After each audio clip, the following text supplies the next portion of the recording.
Boa tarde, agora oficialmente, boa tarde. Meu nome é Felipe Calegário e é um prazer imenso estar participando do TEDx UFPE, nessa universidade que é praticamente minha segunda casa. Desde o colégio de aplicação, na 5ª série, até agora no doutorado do Centro Informático, acho que já vão uns 15 anos aí.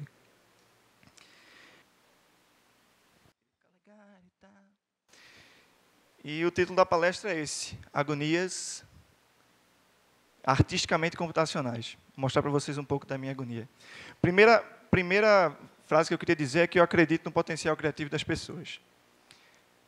Eu discordo completamente dessa ideia de que criatividade é apenas para alguns. Uns nascem criativos, outros não nasceram com esse dom. Alguns estudiosos dizem que, depois de satisfeitas as necessidades básicas, todo mundo tem essa vontade de criar, de se expressar, de se comunicar através dessa expressão. E acho que uma das formas de a gente exercer a criatividade é através da arte. E aqui eu queria pedir a licença poética de definir a arte do meu jeito. Uma definição bem pessoal, bem rústica e, por que não dizer, superficial. Para mim, a arte emerge da interação de 2 grupos. O primeiro é o estímulo, a expressão, a vontade de se comunicar através de uma criação. E o outro grupo é o domínio da técnica, da ação, da experimentação. Conversando com Helder Vasconcelos, ele é ator, músico, dançarino.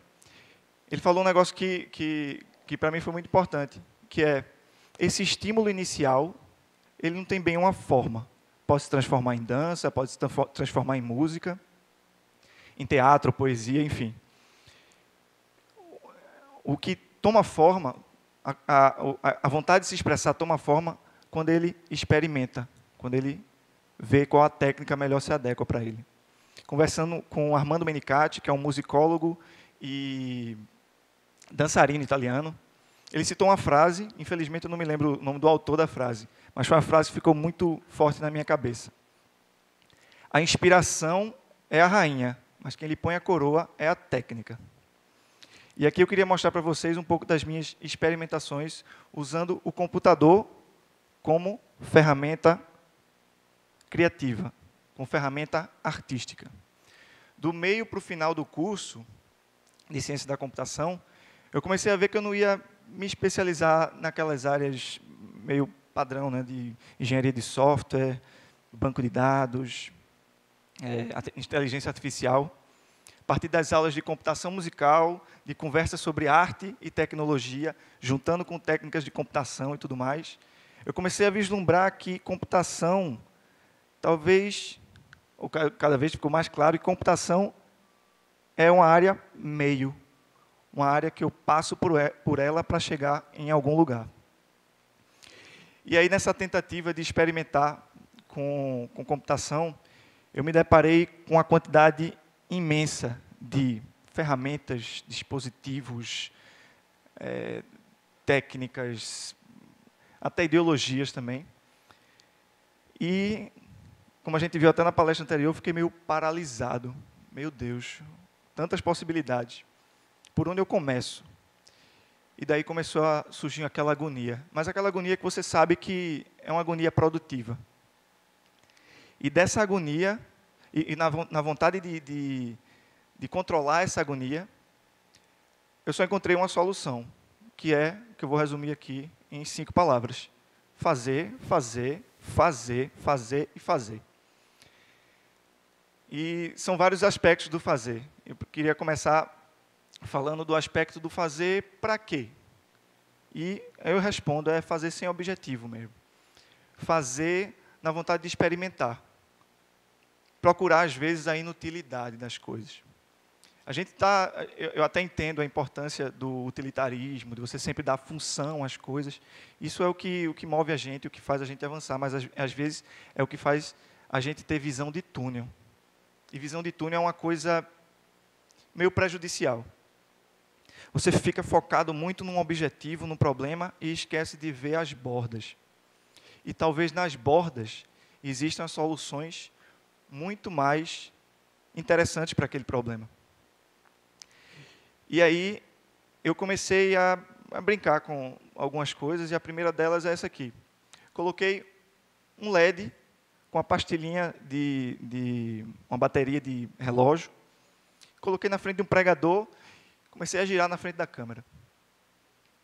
E aí emergiu esses padrões volumétricos aí.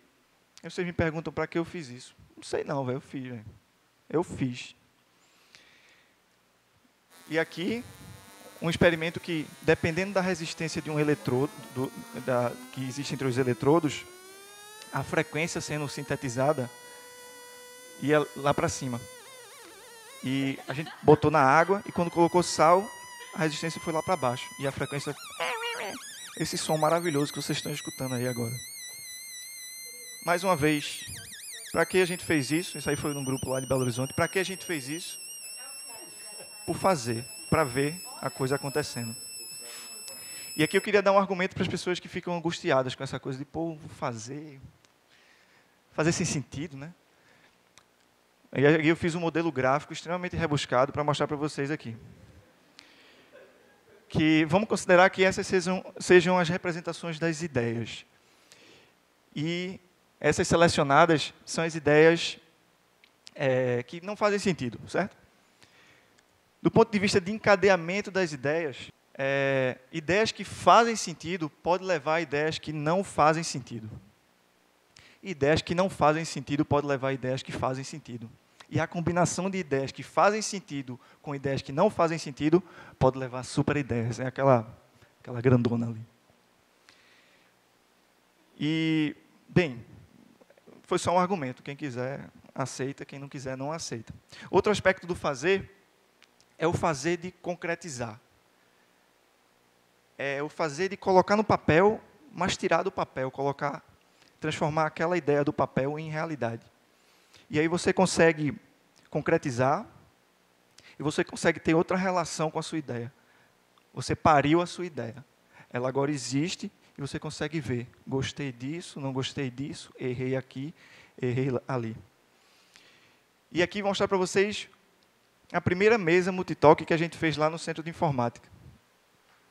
A gente prototipou com canos de PVC, e usou uma técnica que estava sendo difundida na época na internet, que é usar uma placa de acrílico, você ilumina o acrílico para o lado, e coloca o dedo em cima, e uma câmera consegue processar essa imagem. E aí eu consigo ter um multitoque. E a gente apelidou criativamente de mesa. Mesa. Oh. Que era a sigla para Multitask Entertainment Surface Applications. Que, a partir da construção dessa mesa, a cabeça da gente começou a viajar. Meu irmão, a gente pode fazer um monte de coisa para essa mesa. Quando você coloca o dedo no bom sentido, né, na mesa, você tem uma outra relação com a ideia. Você começa a pensar em cima daquela plataforma. Aquilo vira uma plataforma para você pensar. E aqui estão alguns exemplos. Alguns exemplos desses a gente roubou da internet mesmo, que já estavam prontos. E a gente queria mais sentir como era essa interação com a mesa. A galera se empolgou mesmo com essa mesa. Outro aspecto do fazer é o fazer rápido, fazer feio, fazer muito. Considerar que tudo é um rascunho. Feio mesmo. É aquela coisa bem rústica. E aqui eu vou mostrar um exemplo de um projeto, projetinho que eu fiz, mas de forma rápida. Peguei algumas técnicas que tinha na internet, algumas ferramentas, botei uma falando com a outra, pá, pá, pá. Que música, velho. Respira. Vê que música. O resultado musical não foi lá essas coisas, né? Mas o que eu estava interessado aí era em aprender, em entender qual era a relação de gesto e música. Tipo, o que é que eu posso fazer, o que é que eu posso controlar com o gesto. Esse foi um dos primeiros protótipos. E eu aprendi que Não, como é que eu vou fazer um instrumento musical baseado em gestos sem conseguir controlar o silêncio na música? Vê que coisa chata, não para de tocar, velho. Como é que eu ia controlar isso? Isso eu já aprendi. Eu errei e aprendi. Outro aspecto do fazer, e tem muito a ver com essa ideia do rascunho, é você fazer o rascunho, mas sempre com aquela ideia de que eu posso melhorar isso. Eu começo fazendo pouco, mas com o tempo, aprendendo, errando e aprendendo, eu vou modificando. E pensar no crescimento, no desenvolvimento desse projeto.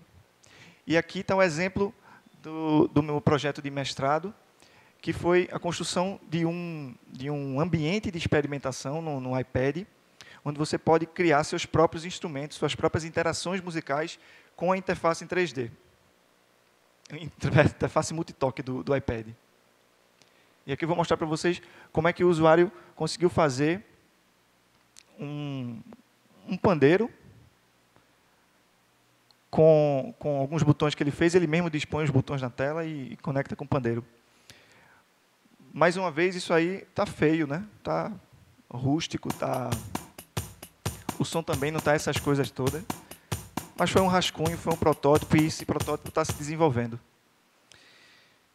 Outro aspecto do fazer, e aqui é o mais importante, é o combinar. É o buscar sempre interseção entre as áreas. É você copiar de um determinado contexto e levar para outro contexto. É transformar a ideia. E aqui agora tem uma porrada de exemplos. Por exemplo, juntar técnicas de processamento de imagem com fotografia panorâmica. E aí fazer os pequenos mundos aí. Isso foi lá na Alemanha, no verão e no inverno, quando eu estava por lá. E é claro que eu tinha que tirar foto de Santa Amaro, subir na caixa d'água e 350 fotos. E aí fiz esse panorama estranho da cidade do Recife. Outra coisa é juntar visualização de informação com simulação de vida artificial. E aí criar essa ferramenta maravilhosa e organizada para ver os trending topics do Twitter. Vou esperar um pouquinho que eles se organizam, eles vão desfilar. Olha aí. Ah, filhinha, rapaz. Olha. Outra coisa que eu fiz em parceria com o OLabs, um grupo de amigos, foi... Meu irmão, nunca consegui desenhar nesses traços mágicos, velho. E essa angústia me perdurou até esse projeto. Que aí a gente fez um robô que o cara tirava a foto e desenhava no traço mágico. Isso a gente ganhou um concurso da Nokia. Essa parte da apresentação é meio macabra. Eu vou deixar que ele mesmo se apresente, tá? Hello, I'm Martin Gainsbourg. I'm a musician, singer and composer, created in 2009. I'm a software that acts based on Twitter, implemented to compose and to play songs with music and lyrics in real time. For that, just tell me some words. Esse cara macabro aí é o famoso Marvin Gainsbourg. A gente fez esse projeto juntando várias ideias de síntese de voz, de reconhecimento de comandos de voz, de música algorítmica por trás. E a gente visitou vários festivais do Brasil, mostrando. Inclusive, a gente ganhou menção honrosa no prêmio do File 2010. E aqui um pouquinho da música dele. É bizarro, né?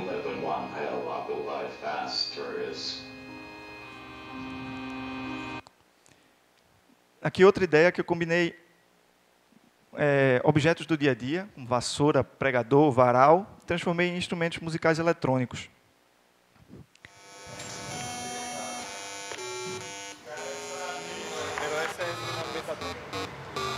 Que é um músico tocando, né? Ele já estava tirando um som lá.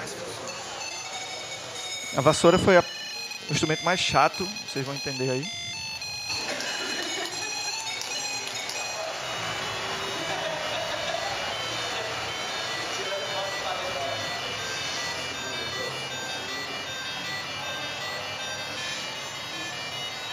Era meio um sequenciador de notas, né?